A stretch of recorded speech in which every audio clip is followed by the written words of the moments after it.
ശബരിമലയിലുണ്ടായ വലിയൊരു കൊള്ളയിൽ ജനങ്ങൾക്കുള്ള പ്രതിഷേധവും അവർക്കുള്ള വിഷമവും ഖേദവും പ്രകടിപ്പിച്ചുകൊണ്ടാണ് UDFന് അനുകൂലമായി വോട്ട് ചെയ്തതെന്നുള്ള കാര്യത്തിൽ ആർക്കും ഒരു സംശയമില്ല. സാമ്പത്തികമായിട്ടുള്ള ഒരുപാട് നേട്ടം കഴിഞ്ഞ പ്രസിഡൻറ്റും അതിന് മുന്നത്തെ പ്രസിഡൻറ്റും ഇപ്പോൾ നിലവിൽ ഉണ്ടായിരുന്ന മാറിയ പ്രസിഡൻ്റായിട്ടുള്ള പ്രശാന്ത് അടക്കമുള്ളവർ നേടിയിട്ടുണ്ട് എന്നുള്ള കാര്യത്തിൽ ഒരു സംശയവുമില്ല. കൂട്ടായി നടന്ന ഒരു സ്കാമിനെ അവർ മറച്ചു വെക്കാനാണ് എല്ലാ സമയവും ഇവർ ശ്രമിച്ചിട്ടുള്ളത്. നിക്കക്കള്ളി ഇല്ലാതെയാണ് ഇപ്പം CPMും കമ്മ്യൂണിസ്റ്റ് മാർക്സിസ്റ്റ് പാർട്ടിയും നിൽക്കുന്നത് എന്നുള്ള കാര്യത്തിൽ യാതൊരു സംശയമില്ല. അവരുദ്ദേശിക്കുന്നത് ഹിന്ദു മതവിശ്വാസത്തെ വ്രണപ്പെടുത്തി എന്നുള്ളതായിരിക്കും ആ പാട്ടുകൊണ്ട് അവരുദ്ദേശിക്കുന്നത്. ശരിക്കും അങ്ങനെയല്ല. ഹിന്ദു മതവിശ്വാസികളെ എല്ലാ കാലത്തും മുറിവേൽപ്പിച്ചുള്ളത് CPM ആണ്, കമ്മ്യൂണിസ്റ്റ് മാർക്സിസ്റ്റ് പാർട്ടിയാണ്. ഒരു ആവിഷ്കാര സ്വാതന്ത്ര്യമെന്നും പറഞ്ഞിട്ട് ഹിന്ദു മതവിശ്വാസത്തിലുള്ള എല്ലാ ദൈവങ്ങളെയും എന്ത് വികലമായിട്ട് ചിത്രീകരിച്ച പാർട്ടിയുടെ ആൾക്കാരാണ് ഇത് പറയുന്നത്. നമസ്കാരം. ശബരിമല സ്വർണ്ണക്കൊള്ളയുമായി ബന്ധപ്പെട്ടുള്ള വിഷയത്തിൽ SIT സംഘം ത്വരിതഗതിയിലുള്ള അന്വേഷണം നടത്തിക്കൊണ്ടിരിക്കുകയാണ്. ഇതിന് പിന്നാലെ മുൻ ദേവസ്വം ബോർഡ് പ്രസിഡന്റായ പ്രശാന്തിൻ്റെ ഉൾപ്പെടെ മൊഴിയെടുക്കുമെന്നുള്ള റിപ്പോർട്ടുകളാണ് നിലവിലിപ്പോൾ പുറത്തു വരുന്നത്. അതുകൂടാതെ ബോർഡ് അംഗങ്ങളുടെ ഉൾപ്പെടെ മൊഴി രേഖപ്പെടുത്തും.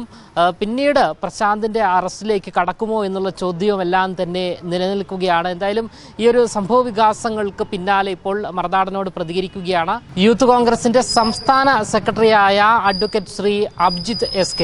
കേരളം കണ്ടതിൽ വെച്ച് ഏറ്റവും വലിയ, കേരളമെന്നല്ല ഇന്ത്യ കണ്ടതിൽ പറ്റിയ ഏറ്റവും വലിയ ഒരു കൊള്ളയാണ്, അല്ലെങ്കിൽ ഒരു അമ്പലം കേന്ദ്രീകരിച്ചുള്ള ഒരു മതവിശ്വാസികളെ സംബന്ധിച്ചാണ് ആരാധനാലയം കേന്ദ്രീകരിച്ചുള്ള ഏറ്റവും വലിയൊരു കൊള്ളയായിരിക്കും ശബരിമലയിൽ നടന്നിട്ടുള്ളത്. ഇത് ആദ്യമായിട്ട് ഉന്നയിച്ച് സമരം ചെയ്ത് ഇന്ത്യൻ യൂത്ത് കോൺഗ്രസ് കരകുളം മണ്ഡലം കമ്മിറ്റിയും നെടുമങ്ങാട് നിയോജകമണ്ഡലം കമ്മിറ്റിയുമാണ്.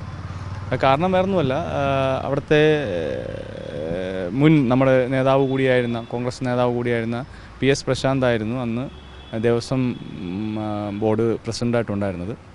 അദ്ദേഹത്തിൻ്റെ കഴിഞ്ഞ കാലങ്ങളും ഇപ്പോഴത്തെ കാലങ്ങളും പരിശോധിക്കുമ്പോൾ അദ്ദേഹം ഒരു സാമ്പത്തികമായ നേട്ടമുണ്ടാക്കി എന്ന് പലരും പറയുകയും അത് നമ്മൾ പരിശോധിച്ചപ്പോൾ ശരിയാണെന്ന് വസ്തുതാപരമായി നമുക്ക് തോന്നിയതിൻ്റെ അടിസ്ഥാനത്തിലാണ് അത്തരത്തിലൊരു സമരവുമായി മുന്നോട്ട് വന്നത്. ആ സമരവുമായി മുന്നോട്ട് വരുമ്പോൾ പല ഘട്ടങ്ങളിൽ അദ്ദേഹം ഇതിനെ എതിർക്കാൻ ഇങ്ങനെ ഒരു സംഭവം ഉണ്ടായിട്ടില്ല. അവിടെ വളരെ സത്യസന്ധമായി മാത്രമാണ് കാര്യങ്ങൾ നടന്നു പോകുന്നത്, സുതാര്യമാണ്. ഇവന്മാർക്ക് എന്താണ് പ്രശ്നം എന്നൊക്കെ ഉള്ള രീതിയിലുള്ള സംസാരം, ഇവന്മാർക്ക് ദാറ്റ് മീൻസ് യൂത്ത് കോൺഗ്രസ്സുകാർക്ക് എന്താണ് പ്രശ്നം എന്നുള്ള രീതിയിൽ സംസാരിക്കുന്നുണ്ട്. പക്ഷേ അതല്ല, ശരിക്കും അവിടെ വലിയ രീതിയിലുള്ള കൊള്ള നടന്നിട്ടുണ്ട്. സാമ്പത്തികമായിട്ടുള്ള ഒരുപാട് നേട്ടം കഴിഞ്ഞ പ്രസിഡൻറ്റും അതിന് മുന്നത്തെ പ്രസിഡൻറ്റും ഇപ്പോൾ നിലവിൽ ഉണ്ടായിരുന്ന മാറിയ പ്രസിഡൻ്റായിട്ടുള്ള പ്രശാന്ത് അടക്കമുള്ളവർ നേടിയിട്ടുണ്ട് എന്നുള്ള കാര്യത്തിൽ ഒരു സംശയവുമില്ല. അതിൻ്റെ ഒരു റിസൾട്ട്, അതേ ഇപ്പം എന്താ പറയുന്ന തദ്ദേശ സ്വയംഭരണ തെരഞ്ഞെടുപ്പിൽ UDFനുണ്ടായ നേട്ടം പോലും അത്തരത്തിൽ ശബരിമലയിലുണ്ടായ വലിയൊരു കൊള്ളയിൽ ജനങ്ങൾക്കുള്ള പ്രതിഷേധവും അവർക്കുള്ള വിഷമവും ഖേദവും പ്രകടിപ്പിച്ചുകൊണ്ടാണ് UDFന് അനുകൂലമായി വോട്ട് ചെയ്തതെന്നുള്ള കാര്യത്തിൽ ആർക്കും ഒരു സംശയമില്ല. അപ്പോൾ ഇപ്പം തന്നെ അവസാനമായി കണ്ടത് ആ പാട്ടിനെ ബേസ് ചെയ്തിട്ടാണ് ഇവർ, എന്താണ് ആ പാട്ട് ഇങ്ങനെ പാടേണ്ട ആവശ്യം എന്താണ്? ഞങ്ങളുടെ ആരാധനാലയങ്ങളെയും ഹിന്ദു സമൂഹത്തെയും ഏറ്റവും കൂടുതൽ അപമാനിക്കുകയും ഏറ്റവും കൂടുതൽ വികലമായ ചിത്രീകരണങ്ങൾ നടത്തി പല പല രീതിയിലുള്ള പടങ്ങൾ വരയ്ക്കുകയും അല്ലെങ്കിൽ സ്ത്രീകളടക്കമുള്ളവർക്ക് കയറാൻ പറ്റാത്ത സ്ത്രീകൾ, ദാറ്റ് മീൻസ് ഒരു പർട്ടിക്കുലർ ഏജ് ലിമിറ്റുള്ള സ്ത്രീകൾക്ക് കയറാൻ പറ്റാത്ത ശബരിമല അടക്കമുള്ളിടത്ത് നിയമമാണ് നമുക്ക് പാലിക്കേണ്ടതെന്ന് പറഞ്ഞ് സ്ത്രീകളെ അവിടെ കയറ്റി ഹിന്ദുമത വിശ്വാസികളുടെ മനസ്സിൽ മുറിവേൽപ്പിച്ച് കാലങ്ങൾക്കിപ്പുറം ഞങ്ങളാണ് ഹൈന്ദവ വിശ്വാസങ്ങളെല്ലാം സംരക്ഷിക്കുന്നതെന്ന് പറഞ്ഞ് ആഗോള അയ്യപ്പ സംഗമം നടത്തി ഒരാഴ്ചയ്ക്കാവും ആഗോള തട്ടിപ്പുകാരുടെ സംഗമമാണ് ഈ ദേവസ്വം ബോർഡും ഇത്തരത്തിലുള്ള മന്ത്രിമാരടക്കമുള്ളവരെന്ന് ഉള്ളത് കേരള പൊതുസമൂഹത്തിന് മനസ്സിലായി കഴിഞ്ഞു. ഇനി ഉള്ളത് എന്ന് പറയുന്നത് ഇതിൻ്റെ തെളിവുകളുടെ അടിസ്ഥാനത്തിൽ കോടതിയിൽ മുന്നിൽ വരിക, ഈ കുറ്റം ചെയ്തവരും ഈ ഇത്തരത്തിൽ അഴിമതി കാണിച്ചിട്ടുള്ളതും കൊള്ള നടത്തിയവരും നിയമത്തിന് കൊണ്ടുവന്ന് പരമാവധി ശിക്ഷ മേടിച്ചു കൊടുക്കുക എന്നുള്ളതാണ് കോടതിക്ക് ചെയ്യാനുള്ള. കോടതിയുടെ സ്പെഷ്യൽ ഇൻവെസ്റ്റിഗേഷൻ ടീം ഇത് അന്വേഷിച്ചത് കൊണ്ടാണ് ഇത്രയെങ്കിലും പുറത്തു വന്നു എന്നുള്ളതാണ് നമുക്ക് മനസ്സിലാക്കാൻ കഴിയുന്നത്. എല്ലാ രീതിയിലും ഇവർ ചെയ്ത ഈ കൊള്ളയെ, അല്ലെങ്കിൽ ഈ ഒരു ഇത്തരത്തിൽ കൂട്ടായി നടന്ന ഒരു സ്കാമിനെ അവർ മറച്ചു വെക്കാനാണ് എല്ലാ സമയവും ഇവർ ശ്രമിച്ചിട്ടുള്ളത്. നിക്കക്കള്ളി ഇല്ലാതെയാണ് ഇപ്പം CPMും കമ്മ്യൂണിസ്റ്റ് മാർക്സിസ്റ്റ് പാർട്ടിയും നിൽക്കുന്നത് എന്നുള്ള കാര്യത്തിൽ യാതൊരു സംശയമില്ല. ഈ പോറ്റിയെ കയറ്റി എന്നുള്ള പാട്ടിനെതിരെ ഇപ്പോൾ CPMകാർ നിയമ നടപടികളുമായി മുന്നോട്ട് നീങ്ങുകയാണ്. ഇപ്പോൾ DGPക്ക് എത്തിയ പരാതി ADGPക്ക് കൈമാറി എന്നാണ് നമുക്ക് മനസ്സിലാക്കാൻ.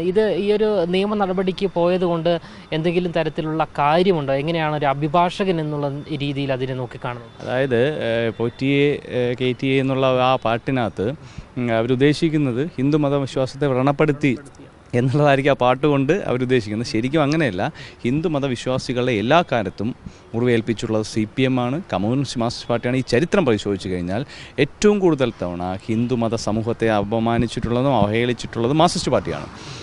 ശബരിമലയിൽ ഞാൻ നേരത്തെ മുന്നേ പറഞ്ഞ കണക്ക് ശബരിമലയിൽ സ്ത്രീകളെ കയറ്റരുത്, എന്നാൽ പിന്നെ കയറ്റിയിട്ടമേ കാലിയുള്ളൂ, ഇത്തരത്തിലുള്ള സ്ത്രീകളാണ് അവിടെ കയറിയെന്നൊക്കെ നമ്മൾ കണ്ടതാണ്.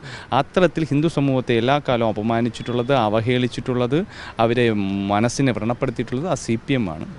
അതെന്തിനു വേണ്ടിയാണ് പലപ്പോഴും ചെയ്തിട്ടുള്ളതെന്ന് നമ്മൾ ചരിത്രം പരിശോധിക്കുക, അല്ലെങ്കിൽ അതിൻ്റെ രാഷ്ട്രീയ കാര്യം പരിശോധിക്കുമ്പോൾ അത് RSSനും അല്ലെങ്കിൽ CPMനെ ഇത്തരത്തിലുള്ള കാര്യങ്ങൾ ചെയ്യുന്നത് അത് BJP അടക്കമുള്ളവരെ സഹായിക്കാനായിട്ടാണ് കോൺഗ്രസ് പാർട്ടി വിലയിരുത്തുന്നത്. എല്ലാ കാലത്തും യൂത്ത് കോൺഗ്രസ് അത് മനസ്സിലാക്കുമ്പോൾ ഇത് RSSകാർക്കും BJPക്കാർക്കും വേണ്ടി ചെയ്യുന്നതാണ്. പക്ഷേ ഇവിടെ ഒരു സെറ്റിൽമെൻറ്റ് രാഷ്ട്രീയമാണ് കേരളത്തിൽ നടക്കുന്നത് എന്നുള്ള കേരള പൊതുസമൂഹത്തിന് മനസ്സിലായി കഴിഞ്ഞു. CPMഉം BJPയും ഒരേ തൂവൽ പക്ഷികളായി പൊക്കോണ്ടിരിക്കുന്നു. ഇത്രയും വലിയ കൊള്ള നടന്നിട്ടും BJP എന്താണ് കഴിഞ്ഞ കാലങ്ങളിൽ ചെയ്തത്? ഇത്രയും വലിയ സ്കാം നടന്നു, വലിയ രീതിയിലുള്ള കൊള്ള ശബരിമലയിൽ നടന്നിട്ടും ഇതിനെതിരെ യാതൊരു പ്രതികരണമില്ല. എൻ്റെ ചോദ്യം, ഈ നിയമ നടപടിക്ക് പോയിട്ട് കാര്യമുണ്ടോ എന്ന്? എന്ത് കാര്യമാണുള്ളത്? അപ്പോൾ ഒരു ആവിഷ്കാര സ്വാതന്ത്ര്യമെന്നും പറഞ്ഞിട്ട് ഹിന്ദുമത വിശ്വാസത്തിലുള്ള എല്ലാ ദൈവങ്ങളെയും എന്ത് വികലമായിട്ട് ചിത്രീകരിച്ച പാർട്ടിയുടെ ആൾക്കാരാണ് ഇത് പറയുന്നത്. അപ്പം ഒരു പാട്ട് എഴുതാനുള്ള സ്വാതന്ത്ര്യം അത് എന്താണ്? ഡീഫോമേഷൻ ആയിരിക്കും കേസ് കൊടുക്കാൻ ഉദ്ദേശിക്കുന്നത്. അപകീർത്തിപ്പെടുത്തി അല്ലേ? അപകീർത്തിപ്പെടുത്തി എന്താണ് അവർ? ഫെയർ സ്റ്റേറ്റ്മെൻറ്റ് എങ്ങനെയാണ് അപകീർത്തിപ്പെടുത്തുന്നതാവുന്നത്? ഫെയർ സ്റ്റേറ്റ്മെൻറ്റ് ദാറ്റ് മീൻസ് നടന്ന കാര്യമല്ലേ? ഇവരവിടെ സ്കാം നടത്തി, കൊള്ള നടത്തി, അടിച്ചു മാറ്റിക്കൊണ്ട് പോയത് അതിൻ്റെ പാട്ടിൻ്റെ രൂപത്തിൽ ഒരാൾ എഴുതുമ്പോൾ ഇത്രത്തോളം അസ്വസ്ഥനാവേണ്ട ആവശ്യം എന്തിനാണ്? ആ പാട്ടിനിടയിൽ ശരണം വിളിച്ചു എന്നുള്ളതാണ്. ശരണം വിളിച്ചു എന്ന് പറഞ്ഞ ഹിന്ദുമത വിശ്വാസികൾക്ക് ഏറ്റവും കൂടുതൽ ഞാൻ മനസ്സിലാക്കുന്നത് ഏറ്റവും കൂടുതൽ ആ പാട്ട് പാടിയിട്ടുള്ളത് ഹിന്ദുമത വിശ്വാസികളായിരിക്കും. അവർ നെഞ്ചേറ്റിയ പാട്ടാണ്. അതുകൊണ്ടാണ് കോൺഗ്രസിന് ഇത്രയും വലിയ വിജയം ഉണ്ടായത്. കാരണം അവിടെ വലിയൊരു സ്കാം നടന്നു, അവിടെ വലിയൊരു തട്ടിപ്പ് നടന്നു. ആ തട്ടിപ്പ്, ആ കൊള്ള അത് പൊതുസമൂഹത്തിൻ്റെ മുന്നിൽ കൊണ്ടുവരാൻ വേണ്ടി സുപ്രീം കോടതിയുടെ അടുത്ത എഫോർട്ട് കണക്ക് ഒരു കലാകാരൻ എടുത്ത ഒരു എഫോർട്ടായിട്ട് മാത്രം അതിനെ കണ്ടാൽ മതി. അതൊരു റിയാലിറ്റിയാണ്, അതൊരു യാഥാർത്ഥ്യമാണ്. ഇപ്പം എനിക്ക് തോന്നുന്നു നാട്ടിലെ എല്ലാ ചെറുപ്പക്കാരുടെ എല്ലാ ആൾക്കാരുടെയും മനസ്സിലും ഈ വായില്ല നമ്മൾ എന്താണ് രണ്ടുപേര് പാടുന്നതും ചിലപ്പോൾ ഈ പാട്ടുകാരായിരിക്കും. അത്രയ്ക്ക് പൊതുസമൂഹം ഏറ്റെടുത്ത പാട്ടാണ്. അതിൽ അസ്വസ്ഥരായിട്ട് കാര്യമില്ല. അതിനി എവിടെ പോയിട്ടൊന്നും കാര്യമില്ല. നിയമ നടപടിക്ക് പോയിട്ട് യാതൊരു അല്ല, പോട്ടെ, അവർക്ക് അവർക്ക് ഇത് പരിശോധിക്കാം. ഇത് ഒരു ജനാധിപത്യ രാജ്യമാണല്ലോ. ഒരാൾക്ക് പാട്ട് എഴുതാനുള്ള സ്വാതന്ത്ര്യമുണ്ട്. അഭിപ്രായ സ്വാതന്ത്ര്യത്തെ അടക്കം ബാധിക്കുന്ന, അതായത് ആവിഷ്കാര സ്വാതന്ത്ര്യത്തെക്കുറിച്ച് ഏറ്റവും ഭയങ്കരമായിട്ട് പ്രസ്താവന ഇറക്കി അതിനെക്കുറിച്ച് സംസാരിക്കുകയും ചെയ്യുന്ന പാർട്ടിയാണല്ലോ CPM. കമ്മ്യൂണിസ്റ്റ് മാർക്സിസ്റ്റ് പാർട്ടിക്ക് ഒരു പാട്ട് എഴുതുമ്പോൾ ഇത്രത്തോളം അസ്വസ്ഥരാവേണ്ട ആവശ്യമില്ല. അപ്പോൾ അത് മനസ്സിലാക്കണം, ഇവർ എത്രത്തോളം അസ്വസ്ഥരാകുമോ അത്രത്തോളം ആ പാട്ട് പൊതുസമൂഹവും ജനങ്ങളും നെഞ്ചേറ്റുമെന്നുള്ളതാണ് അതിന് മനസ്സിലാക്കുന്നത്. ചെയ്ത കാര്യം പറയുമ്പോൾ എന്തിനാണ് ഇത്ര അസ്വസ്ഥരാകുന്നത്?